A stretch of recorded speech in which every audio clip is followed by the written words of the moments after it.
Hey, welcome to the Northeast Hunt and Film podcast. I'm your host, Jason Alex. Here you'll find hunting stories and strategies based mainly out of the Northeast, but will also include hunts from all around the country. If you can hunt it and you can film it, chances are we're going to talk about it on here. Enjoy.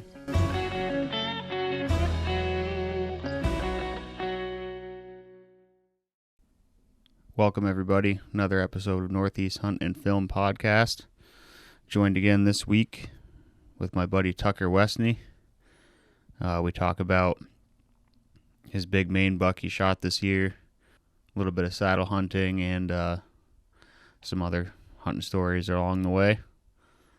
Talk a little bit about some gear, some different ideas we have for gear, and just kind of two guys talking deer hunting. But got out this past weekend with a couple buddies and did some rabbit hunting, which was super fun. I was just carrying the camera, but just watching the dogs work and how that whole process is super interesting, and definitely going to be getting out and doing some more of that. We ended up with 3. My buddy Travis got 2. My buddy Matt got 1. So it was a good day. Kind of cold, but it's a fun time anyway.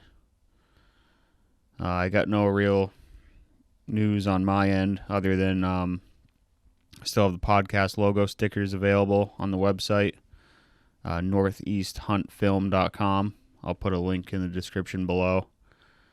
And I got another sticker design in the works. They're ordered up. They should be hopefully shipping soon. I think the other ones took a few weeks to get. It was a couple weeks of production and then like a week to ship. So it'll be a little while. And I got some beanies ordered, which they haven't emailed me back the final design, so I don't really have anything to show on that end till they get that back to me. But some more stuff coming. It'll be available on the website. Yeah, looking forward to spring gobblers. But in the meantime, I'm going to be doing some more rabbit hunting, some coyote hunting, ice fishing, stuff like that. So try to get some more content out on the YouTube channel. Yeah, hope everyone is trying to stay warm and enjoying the outdoors as much as you can. And we'll get in this podcast with Tucker. Thank you. All right, we're live. Another episode of Northeast Hunt and Film. Joined with the three-peat, Tucker Westney again. We're going to talk some deer hunting, season recap. Yeah, after work on a weeknight. What's happening, Jason? Not much, man. So it sounds like you got some shooting in this year anyways. Yeah. Killed one, shot a lot. Yep. Better than me. I didn't practice much this summer, so I had to make up for it this fall. Yeah, you put the fear of God in them, you know? Yeah, Give them a fighting chance. No.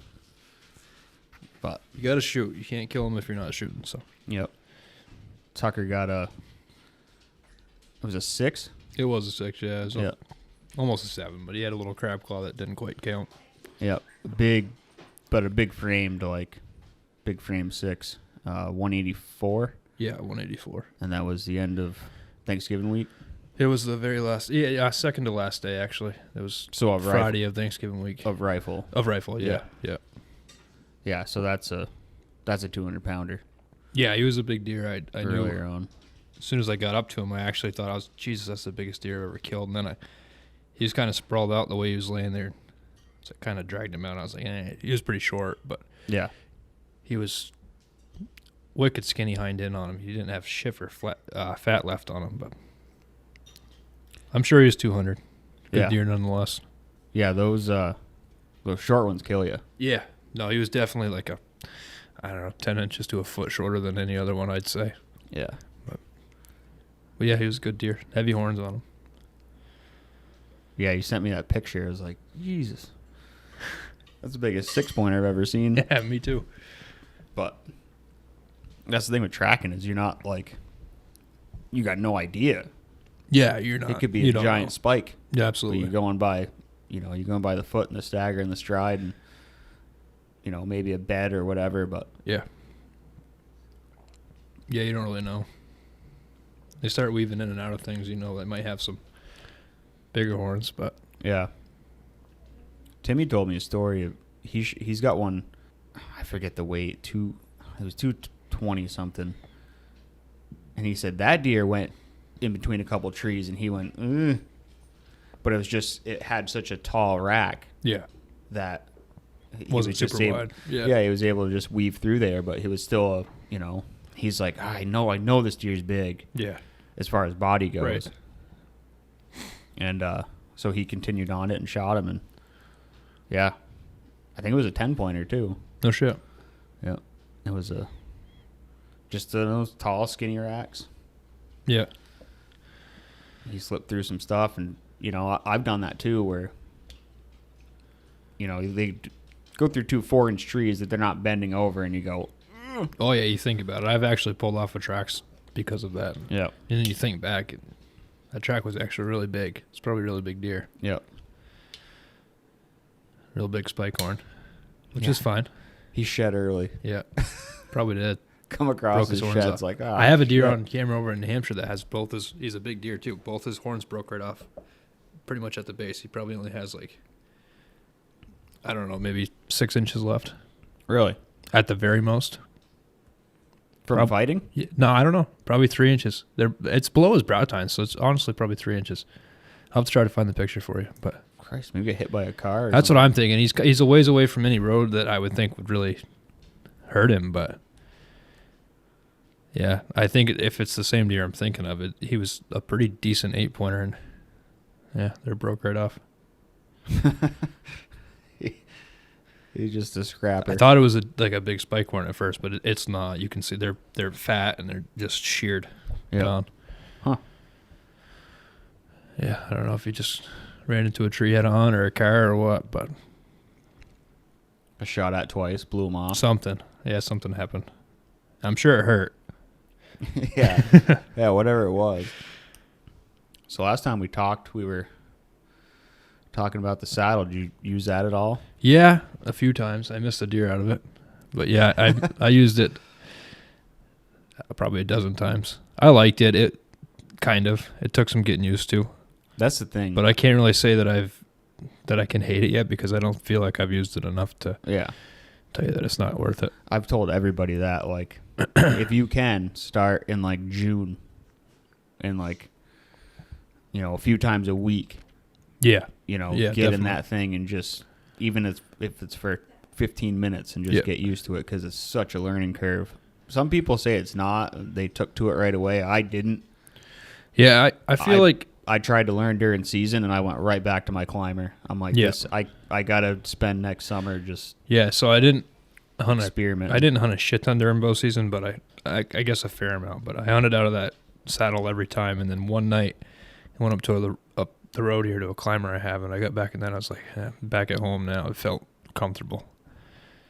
And it's not that the climbers or the saddle's uncomfortable. It's just kind of awkward at times. But then the night that I missed that deer out of it, it's a good thing that I had it, because I was able to. There was 4 deer in front of me for like probably 45 minutes, and I was able to kind of hide behind the tree as they worked around in front of me there, until I decided I finally wanted to shoot one. And yeah, I don't know. If I had a hang on or a climber in that scenario, I wouldn't have ever got a shot. But when I did finally decide to shoot, I drew behind the tree and kind of swung out around, and the rope, whatever you want to call it, the tether from the tree there that screwed me up. But that was my doings, I think. But I don't know. Takes some getting used to. Yeah, but like you said, that the advantage of having the tree in front of you is... Yeah, I was able to just kind of skirt around. They knew I was there. At least one of them definitely knew I was there, the one I wound up shooting at. But she couldn't tell. I mean, it was... Yeah. I was hiding pretty good. It was a big tree I was in, so... She knew something was up, just not Yeah, quite. she couldn't quite figure it out. The acorns tasted better than Screw she it. cared about me, so... Yeah. Yeah, I got quite a bit of time in the saddle. I only did one all-day sit.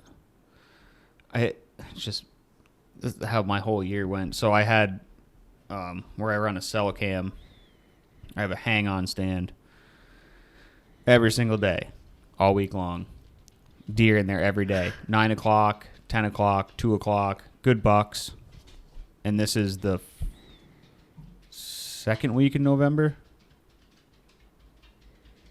Or would have been the second weekend or something like that. Like, Yeah. Prime time. Yeah. Yeah. Definitely. And there's does, everything.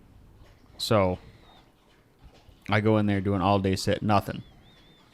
Literally 5 days in a row. Now my presence could have hindered that. Yeah. I don't know if I got winded or my entrance isn't foolproof or whatever, but you think if there's bucks cruising through there at noon, You're gonna see one. me going in the dark isn't going to affect that. Right. But yeah, they talk to each other. yeah, they get on TikTok. Yeah, something. Messenger. I don't know what they do. What about the one you did kill? Let's hear that story. Yeah, so that was not a tracking story. It was me and my girlfriend. She's pregnant, so I figured we'd go up and spend Thanksgiving up in Maine. Probably the last one we'll get to go away is just her and I for a while. So we went up there and we hunted Thursday, Friday, Saturday. And Thursday we had zero snow, none at all. But the week prior to that, I missed a real big buck tracking. And so we went back in that same area, and it's a pretty nice spot. And we sat there for quite a while and just hanging out and didn't see nothing, kind of got bored. I suck at sitting, so we started a fire, and it turned into not really hunting after a little while. So we just kind of scouted around and got out of there. We were supposed to get snow that night, so I was kind of banking on that. And we only got woke up with about an inch. So we drove out. We found another road that day on Thursday. So I drove out that road, got us kind of closer, and we hunted through this. There was 2 gated roads, and we parked at the end of the gate, and then hunted through this half-mile piece to the other road, which I knew from the other piece. And we just started walking out that, and we were going to walk out that, and there's a mountain range that kind of borders Canada, so we were going to get up on that and try to cut a track. And we're just walking along down that road, and she literally just asked me, she said, deer up here hang out in the hardwoods or not? And I said, it's like, I really haven't figured them out. Yes, they do, but I said, not often, but you track one all day, and it goes through everything and anything, anytime. Yeah. It doesn't really matter. So, yeah, kind of, not really, but no joke. I literally, you can ask her. I just said that, and I just looked walking down this road. There's a wide open sugar bush to our left, and I said, "Deer right there." And I looked, and it was probably 100-yard poke. Anyways, it was down in there, but it was looking right at us, and it had a wicked big body. And I said, "That's a big deer," and I couldn't see its horns. It was looking right at us, and I could tell its ears were laid right back, and I thought it was a big buck, and then it finally turned its head, and we both saw the horns, and I said, "Yeah, big buck, shoot." And she hunts with a 243 with a scope on it, and she had my grandmother's 44 mag with no scope because she wanted to use that. It was snowing out, and she got sick of her scope getting hung up in the brush the day before. So, anyways, I said, "Shoot," and she pulled up, and she shot, and the deer didn't even twitch. I said, "Shoot again." She was like, "No, I can't. It's too far. I'm not going to hit it." And she was trying to get me to shoot. I was like, "Just shoot the freaking deer. Take my gun." And she wouldn't. And finally, it started acting a little bit like it was going to run off. And she's like, "Just shoot it." All right. So I shot. And luckily, I hit it. And because I just got a peep on my gun, too. But it hunched right up and ran. And so I went running down there. And another deer got up and took off. It was a doe that he must have been with. And so I found first blood. And she got on the blood. And I thought the deer ran back towards the road. So I said, "I'm just going to swing up here and you stay on the blood." And we were only 20 yards apart, and it died right there next to a log. And yeah, that's it. I wasn't tracking him. I just got shit luck. Thank God. You can't hate that. No, it was good. But it'd been cool if she shot it, but it was a poke. It was a poke for the 44 mag too. I'm sure it was. What sights were on that? Iron? Just iron. Yeah. Jeez. Yeah. But she at least got to shoot at once, so. That's what is it a Winchester? No, it's a Ruger. It's right here.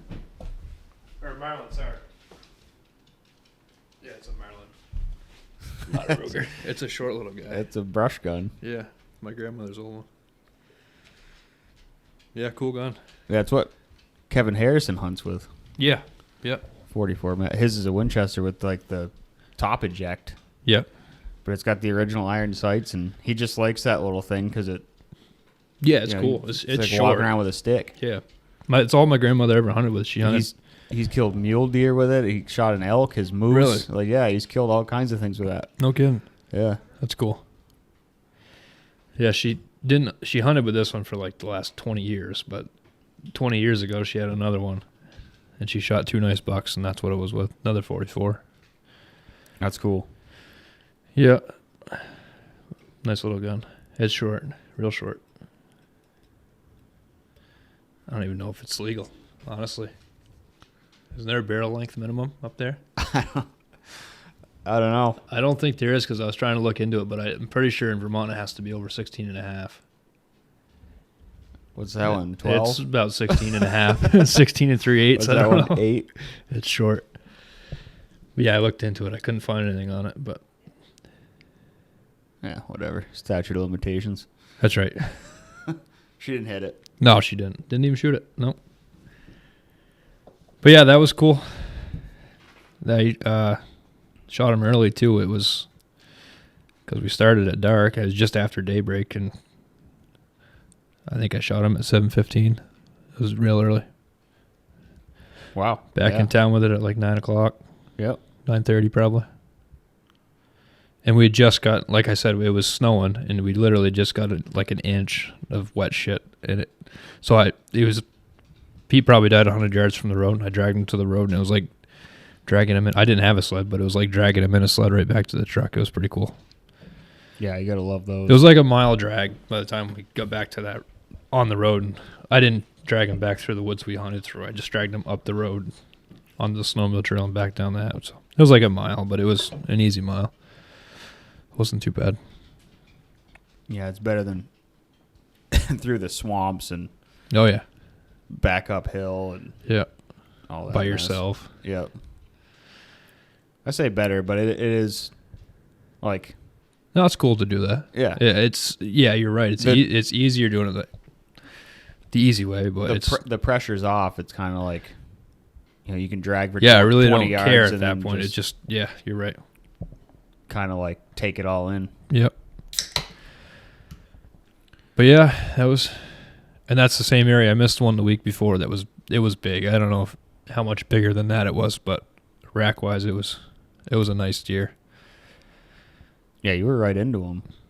A few times. Yeah, a couple times. New Hampshire on bare ground. Yep. That was another shit luck scenario, but it worked out, kind of. It's all shit luck, man. It is.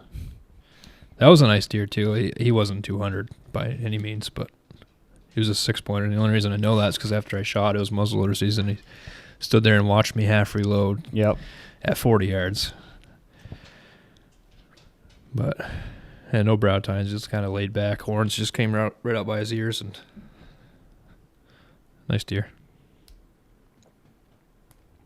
Yep, and then you missed another one in Maine. Yeah. Or you grazed one. I grazed him, yeah. Like I was saying the week before that I shot the 6-pointer. I shot him I'd been on a track in the morning, and I got off that one. It was perfect tracking conditions that day. Wind was blowing like 30-mile-an-hour gusts all day, and new snow. It was perfect. And I got off the one I was on and I headed to the top of the mountain, and I found this smoking fresh buck track. It was big, coming right back at me.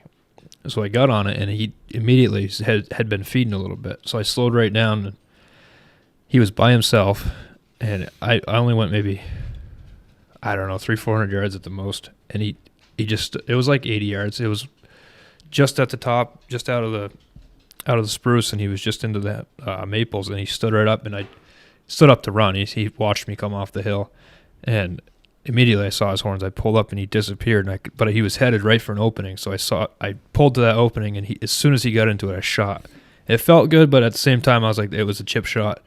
So I was like, I doubt I hit him, but hopefully I did. But like I said, I thought he was by himself, so I got up there, or I knew he was, judging by his track, he was by himself for sure. But what I didn't know is that I got up there and he'd met up with a doe right in that area. So I got up there and I'm trying to sort it out. There's tracks all over the place. And I thought I found his bed. And just as I think I found his bed, there's a deer to my left that I just caught a glimpse running.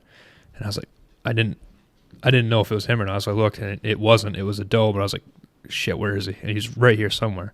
And he was only like, I don't know, 60 yards in front of me. He didn't go anywhere since I shot at him. He must have just held up right with that doe.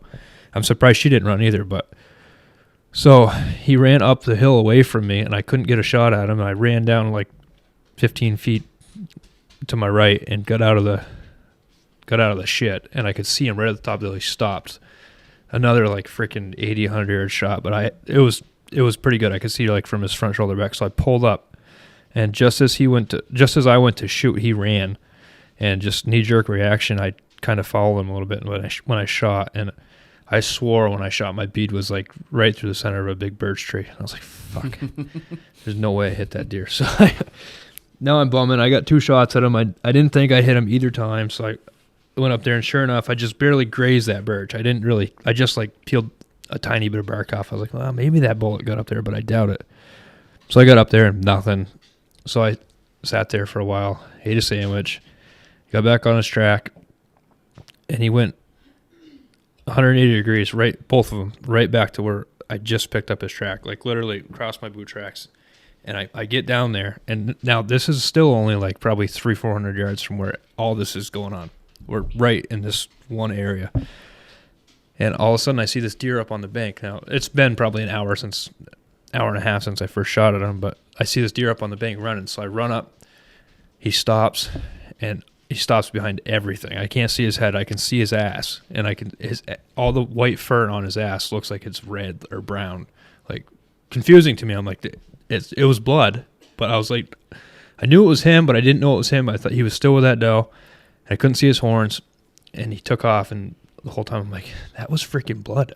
Is that doe in heat or something? And it wasn't. It was him. It was his track. I got up to his bed, and there was like a 10-inch circle of blood. Like he shook it off his fur, like just little ice clumps. And then when he laid down, there was a little bit of blood in his bed. So I'm guessing, I must have grazed his ass or his top of his back or something. I don't know, on his hind quarter.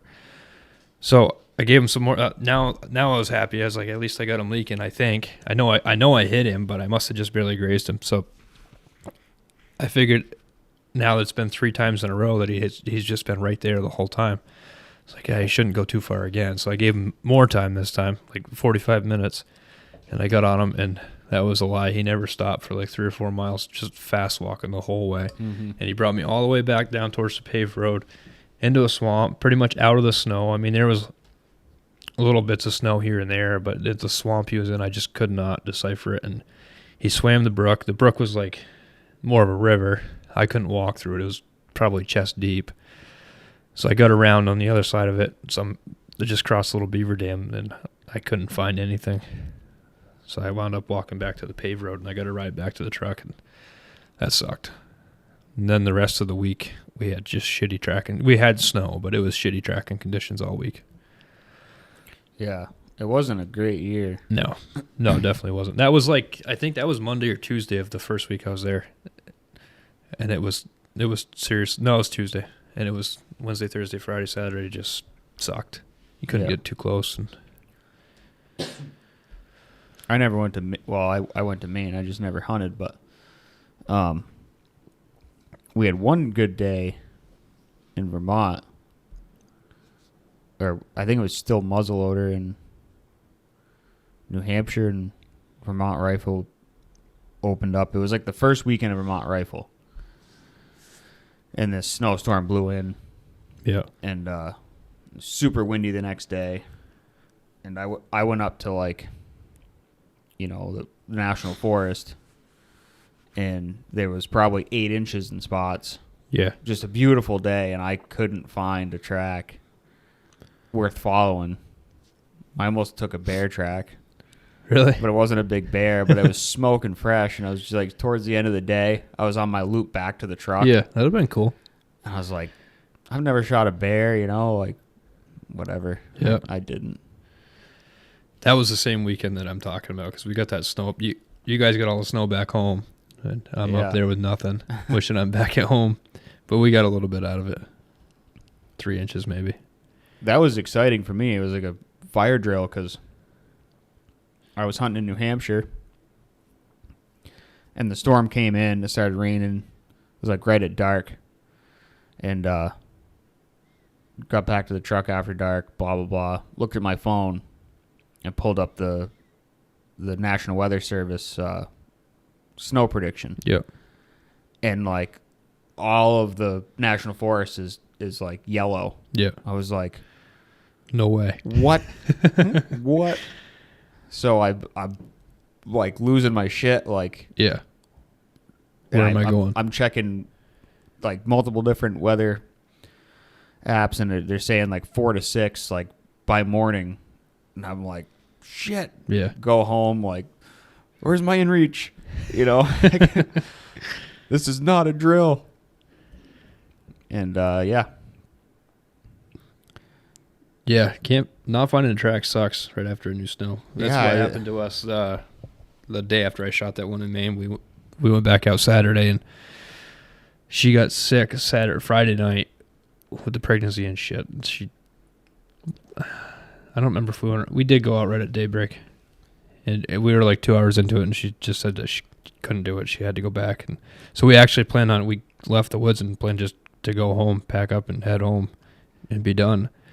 And we got back, and she said, let's just give it a while, and I'll see if I can hunt this afternoon. So we gave it some time, and she felt a little better. And I said, well, we won't just go trudge out in the woods. We'll just give you some time, and we'll just go ride the road, see if we can find a track at some point. And this is at like noon, and we just went out riding some roads. It was literally like, I don't even remember the temperature. It was cold, wind blowing crazy, new snow, and it was prime tracking conditions if you could find a track, because the problem was the tracks were just getting blown in immediately. So yeah, we did a big find one worth tracking. That was my problem. Yeah, I found deer. Exactly. I found smaller bucks. It's harder to find the big ones.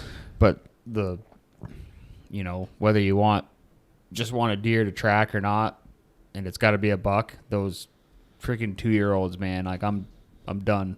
Yeah, definitely. I'm done just because they look like every other track when they get another deer, and it's a waste of time. It is. It's hard. Well, so we went way out this one road, and we found this guy walking up the road. So I stopped and said, you need a ride? And then I noticed that he was on a buck track. It was right next to the truck. He said, no, I'm good. I parked up the road a little ways. He was saying he was gonna walk back to his truck, and then he started telling me that he had missed the buck twice, and it just walked literally where we were. It just walked through this freaking 1 mile square clear cut. It was huge, and the buck just walked through it. And I know this because A, he told me, and B, I drove up the road and he literally standing in the cut. I was like, I didn't see him, but his tracks were right there, and it was a towed track, and it was, like I said, the wind was blowing so hard. I was like, you should not give up on, just keep going. He's right there somewhere. He's already missed him twice, or shot at him to whatever he said. I don't remember, but it was a giant track and smoking fresh too. So we continued on. We got closer to town, and I found another track that crossed the road. It was blown in. It looked decent. So I said, well, it was like 2:30. I was like, we may as well just take it if you're feeling all right. So we took it and went in a ways and freshened it up, and it wound up being a doe track, I'm pretty sure, or maybe a small buck, but another pretty big buck, actually. I'd have to say bigger than the one I killed. Met up with it, and we stayed on that for a while. It was just so thick we couldn't quite get close enough, but yeah, that was a wrap for tracking. 4:30 on the end of the last day.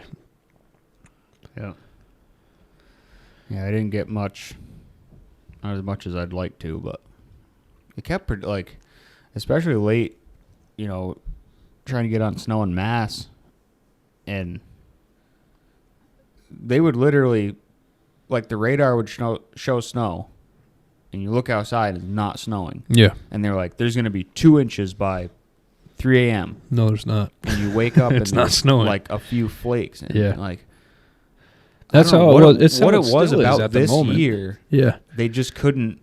No. They couldn't predict it. They never can. It seems anyways. I always relied on at least the radar, because that's showing you. Yeah. That's yeah, not me too. a prediction. That's just. That's what's here. That's the storm. That's right. And how, I don't know. I guess they were just empties. Like rain clouds can be empties. Like, I guess. I don't know. Weird. Yeah, we haven't gotten shit for snow. No, which is Might be in for good. a doozy this weekend, though, I guess. Yeah, it keeps changing. It's saying, well, it changes every time I open up Weather Underground, but Yeah. now it's saying about a foot, Yeah. which I guess is a doozy nowadays. That used to be nothing. Yeah, exactly. It's just another storm.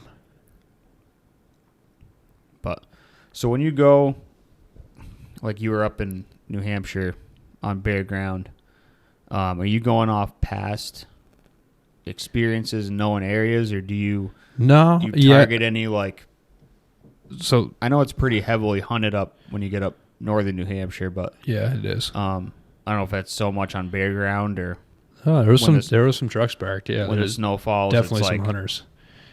way more intense. Yeah, I mean, obviously I didn't see anybody in the woods, but there was definitely some. No, I haven't gone up there enough to really. Yeah, I have some past experience, but I always want to try to find new areas. So this year I only went up for one day, and I just looked on my Onyx and found some spots and some mountains and saddles that looked decent, and we parked the truck at a gate and headed in, and I just walked in like, I don't know. I was going to do a big circle. Yeah, make a loop. Yeah, just make a big loop and see if I found anything worth it. And of course, I don't seem to, especially on bare ground, I don't ever seem to find some crazy buck sign. It's my first time into an area, so I wasn't really expecting to find much. But I just walked back like a straight line a mile, and I was just going to cut to my right. But before that, I just happened to stumble into one. But that's what I'll do anywhere, really, especially on bare ground that I don't, if it's in like an area I don't know. But like in years to come, yeah, I'll definitely probably go back to that spot. Yeah, catalog those. Yeah, in your mind, exactly. Yeah. Especially if it's on bare ground, because I did find a lot of sign in there afterwards. Not a shit ton, but enough to know there's bucks there. That's the thing about, if anybody listening doesn't hunt in the big woods, it's a needle in a haystack. There's not deer everywhere, and figuring out where they are and where they want to be.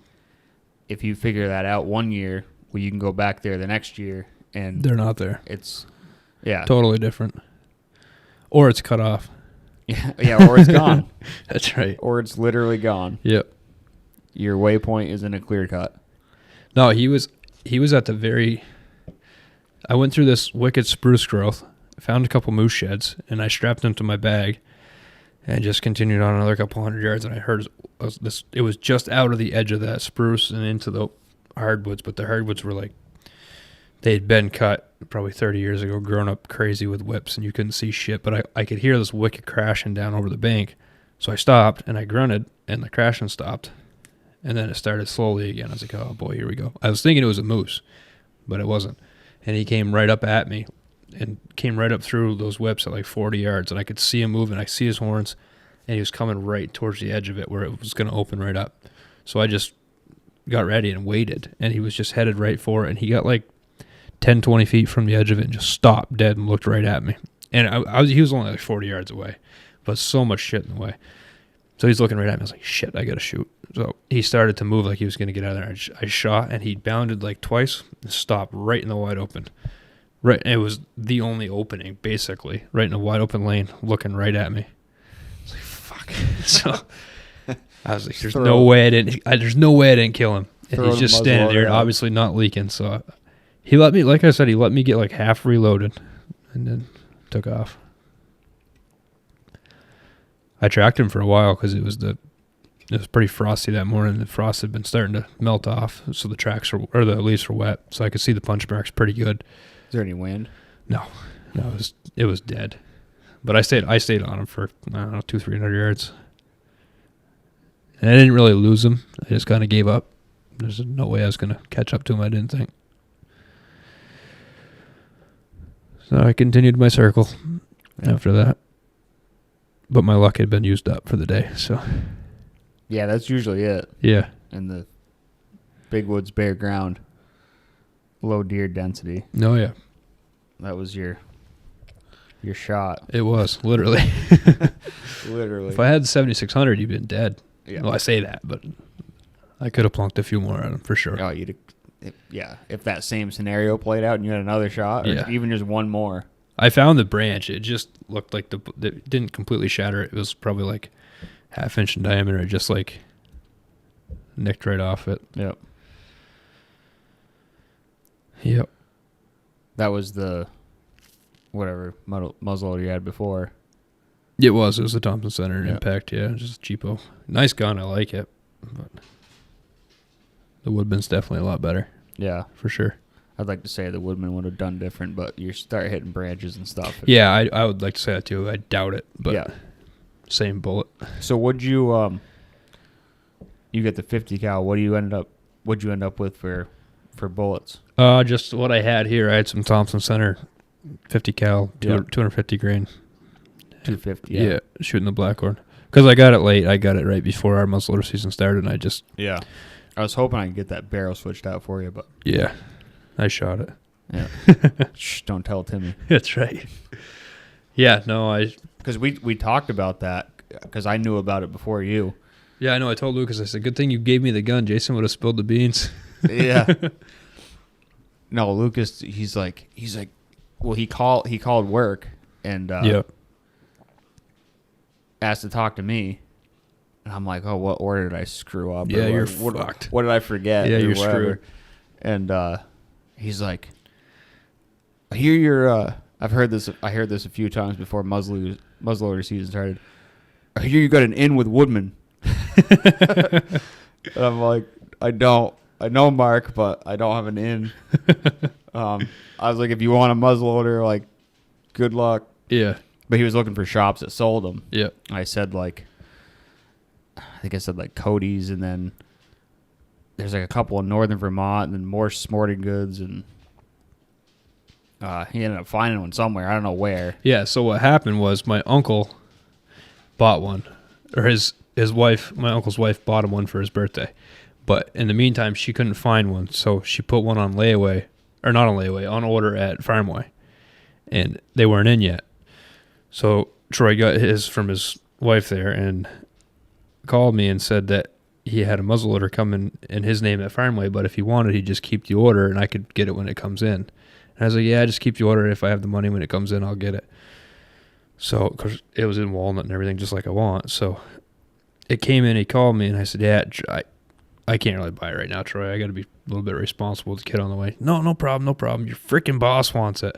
I said, well, sell it to him. I'll buy it from him someday. And then he texted me right after and said, I'm going to keep it for Garrett, my cousin, and give it to him for Christmas. I said, oh, no shit. And then it was like a week after that, Lucas showed up to a job, and I needed something because I had his truck a couple days before. I needed a tube of caulking or something. I don't remember. But I knew when I gave his truck back, it was spotless in the back. And when I got in the back to get the caulking, there was a bunch of shit. And I noticed, this is actually the box, and I noticed the box laying there on the seat. But it's a short box. There's no gun that's going to go in that unless you take it apart. So I was like, oh yeah, they come. Yeah, they come apart. So I didn't put two and two together. And he's like, shit, you weren't supposed to see that. I was like, see what? And then I was like, you could have just let that go. I wouldn't have known. And anyways, it was the gun. Like, that's how I got it. Just shit luck. Yeah, because he told me it was for Christmas. Yeah. And I was a like, month early. I said something about the 50 cal, and he's like, yeah, well, I was like, whatever. Yeah. And then me and Timmy were heading up our like second day out. It was so cold. Like the wind was blowing, I think roughly 35,000 miles an hour. Could have been 34. I don't know. It was up there. But it was one of those ones where we left, like we had to walk across the road, and the road kind of came down, like funneled the wind down through. Yeah. And we left, like we went from the trees onto the road. And when the wind hit me, it took my breath away. Yeah. But it wouldn't come back. Like, no bullshit, like 30 seconds. Jesus. And like he's getting further away from me. Yeah. And I can't yell to him. I'm like, dying. I started like sidestepping. Really? I thought I was going to pass out. I started like seeing double. I could not get my breath back. And I finally got off the road into the trees. So the wind, I had my shirt up over my face and all this. It was I'm like, he'll come back for me when I'm not behind him, Hopefully, I guess. yeah. But like, I hope I get off this road. Yeah. Like, I thought I was gonna pass out. It was still dark out. We were gonna head up this hiking trail. Yeah. Like, we might as well just start now. Why wait till daylight if you're following a trail looking for a track? And it was on the way up there. I'm like,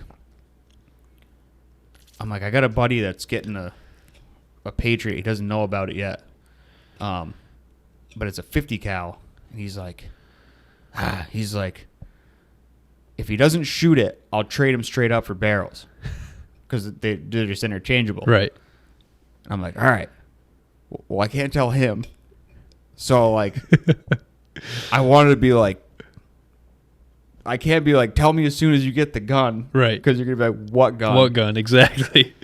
So I think I found out you had it like a few days before Vermont muzzleloader. And I'm like, I can get your 45 if you don't shoot it. And you're like, don't shoot it. Like, I want it for this weekend. Yeah, I'm hunting with it. So, yeah, whatever. no, it shoots good. It's fun. I'm sure the 45 shoots better, but it's just, it has a higher twist rate in the barrel. Yeah. So the bullet shoots flatter. And longer, more accurate and Yeah. faster and all this stuff. But that 50 cal is just fine. I have big plans too. I doubt it'll happen, but I like. There's a scope on this one, which is awesome. I like the scope, but I'm especially for tracking. What do you get you for a scope? Loophole 3x9. Nice. The muzzleloader scope. It's a nice scope. I like it, but VX. no, it's I'd have to look at it. It's a Loophole 3x9. Might be BDC. I don't remember. Yeah. But anyways, I like the scope, but I like the peep sight for tracking and shit. So my thought is maybe I'll buy another one with a peep on it. Have both. I doubt I will, but Yeah. Do you know anybody who has that Skinner sight yet? no. Peep Oh sight? yeah, my stepbrother Mike does. Is it the Gen 2? It's whatever the one Big Woods Bucks has been selling lately. That thing makes me consider going back to a peep. Really? Yeah, because Timmy has one in his gun. Yeah. And like, while we were taking breaks or whatever, I'd pick it up and like if I could get that with a fiber optic front sight, that'd be pretty cool. I think that would make me go back to, and then I'd have like maybe a 308 with, I'd take the scope off the 35 Whalen, put it on the 308 for like, intermittent days, and just have the 35 Whalen pump gun for, the like blizzard days. Yeah, the shitty weather days. Yeah. It's really nice. I haven't seen Mike's gun personally to try it. It's like, it's big. Really? Yeah. Because that's what I didn't like about that Williams was it took me so long to acquire a target. Yeah. So, by so long, I mean like an extra 3/4 of a second. Yeah, but that's that an matters. eternity. That matters. That's an eternity in the track. Yeah. A second? That's a long That's time. huge. Yeah. Oh yeah. That might have been your only chance. It was your only chance. Yeah. So I just. That's what I have as the Williams. And I don't know. I took the aperture out and. Yeah, I did too. Seems fine. But I haven't shot anything else either. So. I wasn't shooting his gun, but just throwing it up. Yep. And I'm thinking to myself, like, man, if you put a red fiber optic sight on the front of this thing, like this would be killer. Yeah. Yeah. It's a really nice sight. Yeah. Really nice sight. I don't know what they're charging for them. I think it's about $100. Yeah, I think so. Right around there. Which I don't remember what I paid for. But he said make sure you get around there too. The Gen 2. Yeah. Because I guess the original one was the one that he designed, and then Big Woods kind of was like, well, we'd like a bigger aperture. That was kind of the problem with the Williams. Yeah. But I don't know. I reckon I got to stop switching sights because I've gone from a peep to a scope, and now I'm get used to one and leave it. Yeah. But the reason I went back to the scope was for what I just said. I can acquire a target way quicker. Yep.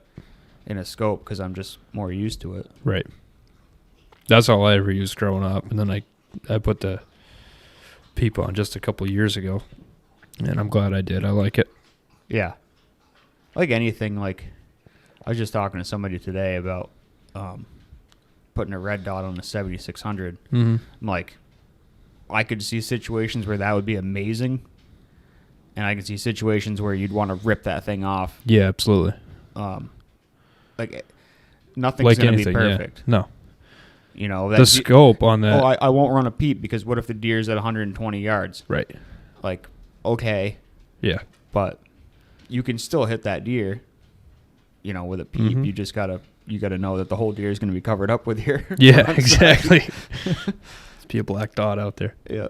Yeah, the scope on that Woodman Arms, I got COVID there for our entire muzzleloader season in Vermont. So I literally hunted almost every day, all but a couple. And there was a couple shitty days. You had COVID and you were fine? Not for a couple days. But after that, I was you were pretty near dying. Perfectly all right? Yeah. Oh. Right after that, Weird. I was good to go.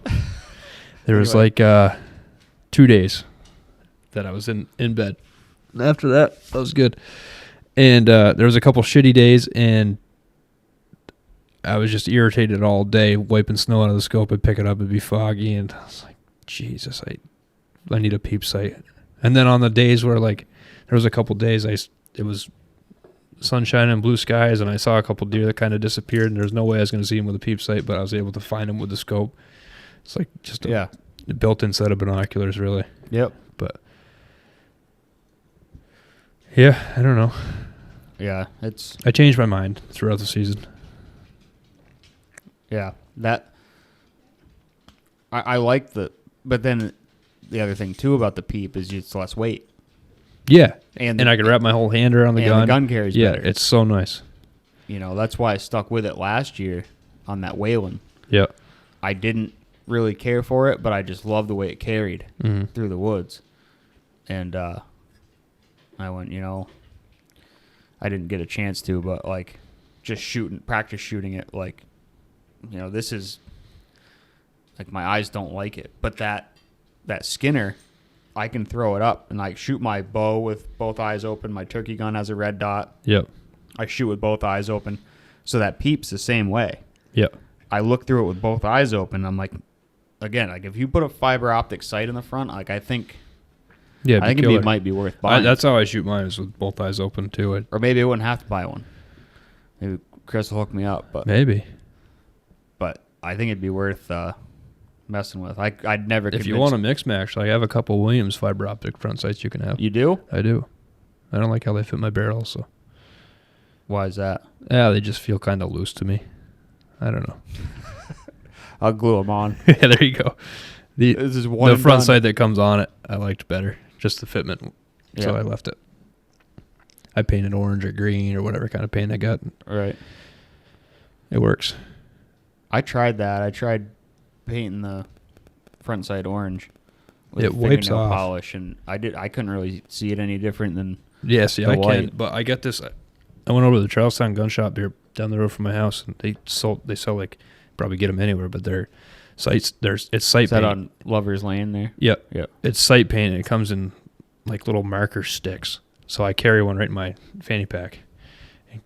I've never had to do it in the woods, but it wears off and it gets dull and redo it. But it's tiny. Leave it in there, and if I need it, I'll use it. But yeah, it brightens it up wicked for me because it's just the factory is white. Yeah. I don't really like that. So yeah, well, the contrast. You're just basically using it as like a black dot. Yeah. In the snow. Exactly. You know, I know I could get big money for that gun. And big money. A part of me really wants to sell it because it's still in immaculate shape, and I still haven't showed. I should have brought it up, but I got curly walnut. Yeah. Which is super rare. Yeah. I mean, that stock is beautiful. It's a shame to carry it around the woods like a caveman, bumping it off brush and like rocks and shit. Like, I shouldn't be doing that. Timmy sold his for $3,600. Yeah, that's crazy. And I got 300 rounds. Holy smokes. At $50 a box. You know? And I don't have a dirt bike right now, Tucker. I don't either. Well, I do, but it's in pieces. Yeah. But I have nothing. Like, I could hunt. There's your dirt bike. I could hunt with a 308 and have like a nice, like. Yeah, you could. Nice, almost new 450. Yep. You know? Anybody out there listening, make me an offer. Yeah, $4,000 starting offer. $4,000. You're looking for more, aren't you? Well, that's a lot of I'm no mathematician, but 300 divided by 20 times 50. Oh, yeah, if you're selling the ammo with it, you're right. Yeah, well, I don't Yeah. need it. I'm no mathematician either, if you can't tell. I went to Dummerston.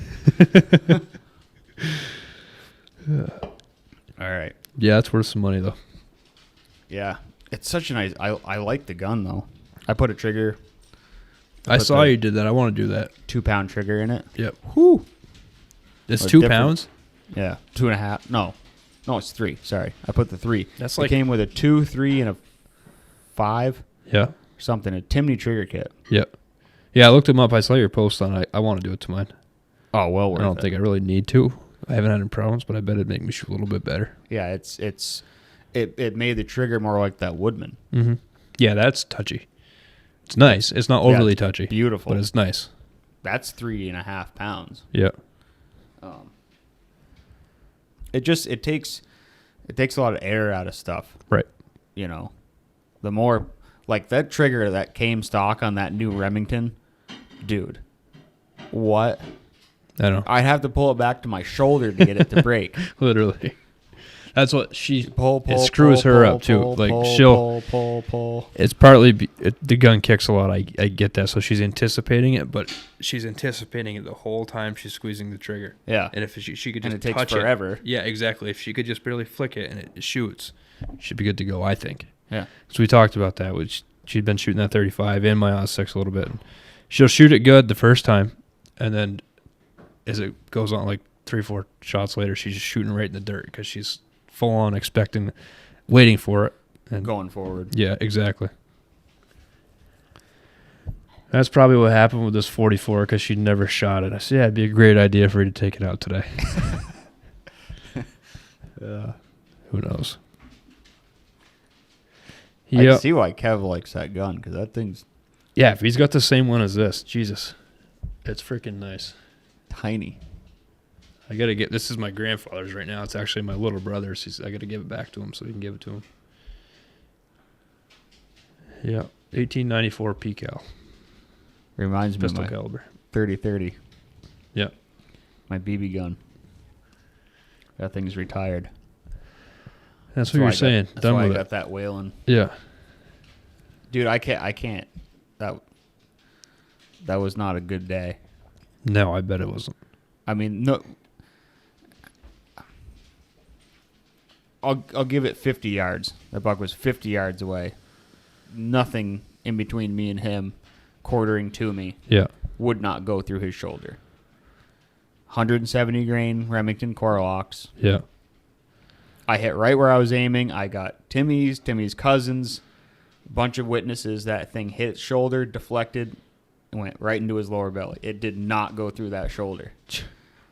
I got people that don't believe me. I get like, Yeah. That's what happened. that's what happened. And like I've said before on this podcast, like that whaling, he would have like, Yeah, they tipped I would over. have deflated him. Yeah, He'd have just, exactly. you know, yeah, whaling's a little bit of an overkill. Oh, absolutely, but whatever. I almost lost that buck. If there wasn't snow on the ground, for sure gone. For sure gone. He was so far away from where I first shot him to when I finally Yeah, I watched finished that him video off. last year when you put that out. He was. So far away. Yeah. In a river. When I got back to when Timmy and Bailey and Seth picked me up, I was like a popsicle. Like I'd been like just running, sweating and getting wet, Yeah. and then I had to wait like 15 minutes before I didn't want to go out on the road and stand there, so Yeah. I waited back Yeah, in yeah. the woods. And I was like Freezing to death. freezing, Yeah. dude. That's the worst. I hate that. But I'm glad Sweat all day. that river was there because that's where I saw him. He was like, his leg was bummed. He didn't want to cross the river, Yeah. so he was trying to like figure out how to do it. And I see him and just dumped him. Yeah. But yeah, that caliber's killed. I know Millions. I know. millions Yeah. of deer, but yeah, I can't have that. No. No, you want to kill the deer every time you shoot at it. Yeah, As long as you hit it. and I like those lever guns. I prefer, do too. Yeah, I prefer like a that. lever over a pump any day. I like to buy I think they're 1895 trappers, or not trappers, but I don't even remember what they are for a model, but The it's a stainless. 4570s. Yeah, it's a Yeah. stainless barrel My buddy Jake's got one if you want to shoot one. Lucas has an 1895 4570. It's pretty much like this, a little longer barrel. I've shot that. I think he's got the hoop. The big loop lever Yeah, or whatever. lever on his. I'd like to buy one just to have, and I don't know, I'd probably use it. But yeah, I like lever guns. But again, too. that's got its limitations because that's not a long range gun. No, it's not. It's a brush gun. That's a 100-yard gun. That's right. And that's Yeah, I don't know a whole lot about. You're gonna have to elevate over 100 yards. Yeah, exactly. I don't know a whole lot about 40 or 44 mags. I do know Same that they thing. don't shoot fire. No. So that's what I mean. Like that. The one that she shot That's at, the one that I killed. That's all about shot placement right there. Exactly. That was a poke for that gun. But that's what my first gun was too. It was my dad's, still my dad's, but I hunted with a 30-30 for a couple of years. Winchester Model 94. Yep. Nice little gun. They're small. I like how small they are. Yeah. You're literally tiny. Small, lightweight. I like the gun. I'm not going to get rid of it. I haven't shot it because I can't find 30-30 ammo. Yeah. So I don't dare. I got like a box and a half left, but I'm going to keep it for target shooting and stuff. Those lever guns are just fun to just rack them out. Yeah. I love them. But I waited till last minute to buy 6 shells, and I finally, like always, and I knew I shouldn't have, especially last year, but I wound up looking on Gunbroker, and I found a guy that was selling 5 boxes of 180 grain soft point Gorlocks. Yep. I overpaid for them, but now I have, and I actually bought them, and then I found another full box. I think I found like a box and a half at my house here. So now I have several boxes, so good to go for a little while. Yep. Now we got turkeys to look forward to. Yeah, coming soon. Shit, only 3 months now. Yeah. Over 3 months. Yep. I'm going to do I'm going to get them recorded over the winter, but I want to do like a podcast like every few days, the whole month of April. Yeah. Just all about turkey hunting leading up to turkey season. That'd be cool. So I have to have you back on. Yeah, definitely. Talk some gobblers, but I'm looking forward to gobbler season. Yeah, dude, me too. It's fun. I love it. Get you back out in the woods. I love it. People who say they don't like it, I don't understand. I don't know why. You're weird. It's a lot of fun. But usually kill a field, my brother and good friend of mine, Sean. We usually get on a couple. And most recently, my cousin Ryan's been getting into it. And usually take it. I think he's not a youth anymore this year, actually. But I've been taking him out the last couple of youth seasons. And yep. It's been fun.